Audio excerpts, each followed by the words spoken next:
બોલું ના બનાવો તો મારું નામ છે. આજે ગુરુવાર થયો, મંગળવાર વધના 5 વાગે હું ફરવા નીકળી હતી ભાઈ.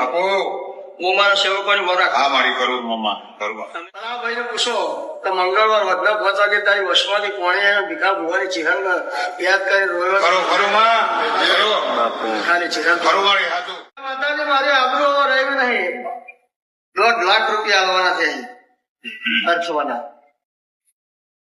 1.5 લાખની સગવડ થાય નહીં કેતા કહી દીધું તો 5મી તારીખે આવી દે ગમે તે કરી 5મી તારીખનો વાયદો વાંચો અને પછી ચહેરા સંભાળી એવું કીધું હોય કે મારી જમીન મારું કુટુંબ મને આવતું નથી પણ તું ભીખા ભુવાની ચહેરા તારા મંદિરમાં સાચા મંત્રી તારા દીવાના દર્શન કર્યો હોય અને ભીખા ભુવાના એક દાડો કદાચ ચહેરા સમજીને ભજે લાજી હોય તો માં મારી આબરૂ રાખજે.